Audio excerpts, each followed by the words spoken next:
ചാനലിലേക്ക് സ്വാഗതം. ഇന്ന് ഞാൻ വന്നിരിക്കുന്നത് സിമ്പിൾ ആയിട്ട് തയ്യാറാക്കി എടുക്കാവുന്ന ഒരു രസത്തിന്റെ റെസിപ്പി ആയിട്ടാണ്. അപ്പോൾ വളരെ കുറച്ച് ചേരുവകളെ നമ്മൾ ഇതിൽ ഉപയോഗിക്കുന്നുള്ളൂ. അതുകൊണ്ട് തന്നെ ഇത് എന്നും നമുക്ക് വീട്ടിൽ തയ്യാറാക്കി എടുക്കാവുന്നതാണ്. അപ്പോൾ വീഡിയോ ഇഷ്ടപ്പെടുവാണെങ്കിൽ ചാനൽ സബ്സ്ക്രൈബ് ചെയ്യണം. പിന്നെ കമന്റ് ചെയ്യാനും ലൈക്ക് ചെയ്യാനും ഒന്നും മറക്കരുത്. അപ്പോൾ നമുക്ക് വീഡിയോ കാണാം. ഈ രസത്തിന് വേണ്ടി നമ്മൾ ഒരു നാരങ്ങ വലിപ്പത്തിൽ വാളംപുളി വെള്ളത്തിലിട്ട് വെച്ചിട്ടുണ്ട്. അപ്പോൾ 1/2 ലിറ്റർ വെള്ളത്തിലാണ് നമ്മളിത് ഇട്ട് വെക്കുന്നത്. ഇനി വേണ്ടത് 1 ടേബിൾ സ്പൂൺ മുളക് പൊടിയാണ്. പിന്നെ 1/2 ടേബിൾ സ്പൂൺ കുരുമുളക് പൊടി.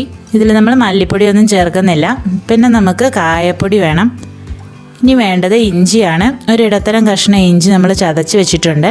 പിന്നെ 1 കുടം വെളുത്തുള്ളിയും നമ്മൾ ചതച്ചെടുത്തിട്ടുണ്ട്. ഇനി കുറച്ച് കറിവേപ്പില, ഉപ്പ്, ഉലുവ, കടുക്, വെളിച്ചെണ്ണ ഇത്രയും കൂടി നമുക്ക് വേണം. ഇനി നമ്മളൊരു മൺചട്ടിയിലാണ് രസം തയ്യാറാക്കുന്നത്. അത് അടുപ്പത്ത് വെച്ചിട്ട് എണ്ണ ഒഴിക്കാം.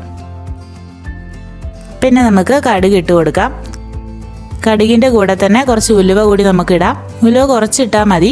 ഇനി കടുക് ഉലുവയൊക്കെ പൊട്ടുമ്പോഴത്തേക്കും നമുക്ക് കറിവേപ്പില ചേർക്കാം. എന്നിട്ട് നമ്മൾ ചതച്ച് വെച്ചിരിക്കുന്ന ഇഞ്ചിയും വെളുത്തുള്ളിയും കൂടി ഇട്ട് ഇച്ചിരി നേരം ഒന്ന് വഴറ്റിയെടുക്കണം.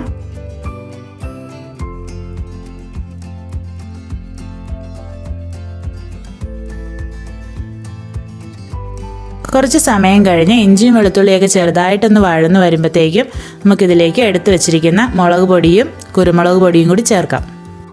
ഇനി ഒന്ന് ഇളക്കിയിട്ട് വെള്ളത്തിലിട്ട് വെച്ചിരിക്കുന്ന വാളംപുളി തിരുമ്മി പിഴിഞ്ഞ് പുളി മാറ്റിയിട്ട് വെള്ളം ഒഴിച്ചു കൊടുക്കാം.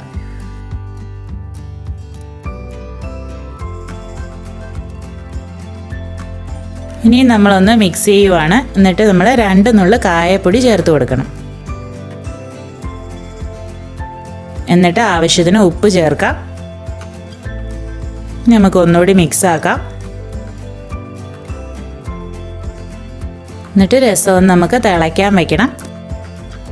ഇപ്പോൾ രസം തിളച്ച് വന്നിട്ടുണ്ട്. ഇനി നമുക്ക് ഫ്ലെയിം ഓഫ് ചെയ്യാം. ഇത്രയേ ഉള്ളൂ, നമ്മുടെ രസം തയ്യാറായി കഴിഞ്ഞു. സിമ്പിൾ രസമാണ്.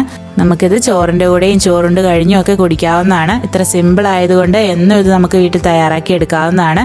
രസം കുടിക്കുമ്പോൾ നമ്മുടെ ദഹനത്തിനൊക്കെ അത് വളരെ നല്ലതാണ്. അപ്പോൾ എല്ലാവരും ട്രൈ ചെയ്യണം. അടുത്ത വീഡിയോയിൽ വേഗം തന്നെ കാണാം. താങ്ക്